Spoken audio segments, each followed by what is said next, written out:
À medida que você estuda as ações de Jacó em seus momentos de crise, você vê caracterizados muitos dos conflitos que ocasionalmente todos nós experimentamos, como fé e medo, confiar em Deus ou pedir a sua orientação, enfim. Nós percebemos que uma crise não produz um homem, ela apenas revela a sua essência. Depois do alívio de ver Labão ir embora, Jacó partiu em direção a Canaã. Mas Jacó sabia que mais cedo ou mais tarde ele teria que se encontrar com Esaú, que vivia na região do Monte Seir, onde ele precisaria passar. Depois de 20 anos, o seu passado estava lhe alcançando. É estranho como nós nos convencemos que somos capazes de escapar do passado e não colher aquilo que semeamos. Tentamos nos esquecer dos nossos pecados, mas os nossos pecados não esquecem de nós.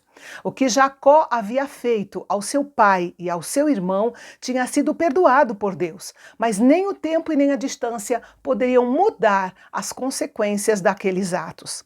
Jacó seguiu o seu caminho e Deus o abençoou, lhe animando com uma visão de anjos protetores. Jacó chamou aquele lugar de Manaim, que significa dois acampamentos, que seria um dele e outro dos anjos do Senhor que o protegia. Jacó teve uma ótima ideia em mandar mensageiros até Esaú para avisar que ele estava se aproximando com a sua família, com tudo aquilo que ele tinha e que esperava ser bem recebido.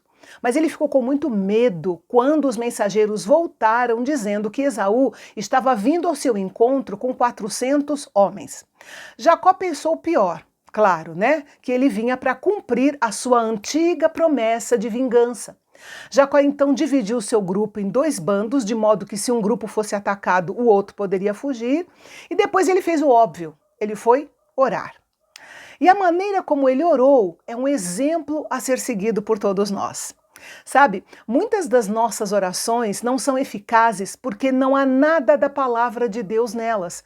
E muitas vezes não há nada da palavra de Deus em nossas orações porque há pouco da palavra de Deus no nosso coração. Jacó lembrou-se do que o Senhor havia dito para ele e ele disse: "O Senhor me disse, o Senhor prometeu". Ele usou as palavras do Senhor na sua oração. É sempre bom mencionar a palavra de Deus em nossas orações, ou seja, apoiar as nossas orações naquilo que a Bíblia diz.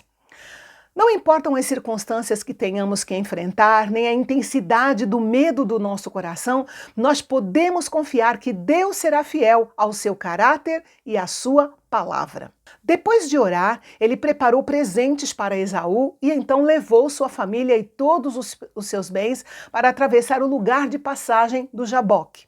Mas ele ficou ali sozinho. Ele precisava estar preparado para os 3 encontros que viriam a seguir. O primeiro encontro foi com o anjo do Senhor. Mais uma vez, o Senhor Jesus entra em cena. Ele lutou com Jacó até o dia amanhecer. E nessa luta, bastou um toque do anjo para que Jacó ficasse coxo e incapaz de continuar lutando. Então ele se lançou nos braços do Senhor e o segurou com força, não para pedir livramento das mãos do seu irmão Esaú, mas sim para pedir que o Senhor o abençoasse. Jacó desejava a bênção de Deus na sua vida mais do que qualquer coisa.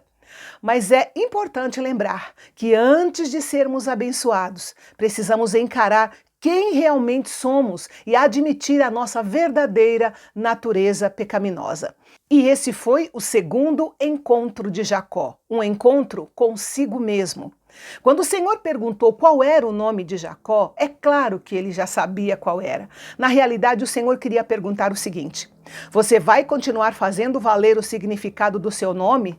De dissimulado, de enganador? Ou vai admitir quem você é e deixar que eu o transforme? Então, ele respondeu: o meu nome é Jacó. Ali ele confessou que havia sido um Jacó, um suplantador, e a sua vitória foi exatamente essa submissão, essa flexibilidade em deixar-se trabalhar pelo Senhor naquela hora. O anjo do Senhor então mudou o nome de Jacó para Israel, e isso indicava uma mudança de caráter. Ele havia perdido a luta, mas tinha conquistado a vitória, tornando-se um príncipe com poder recebido de Deus. O fato de estar coxo ou de andar mancando simbolizava a derrota do seu próprio eu.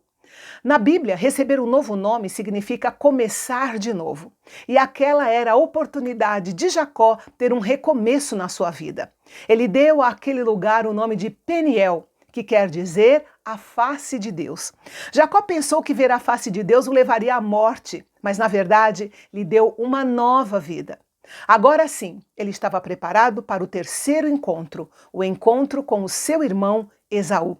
Mas sobre esse assunto, eu falo com você amanhã, ok? Então, não perca e até lá!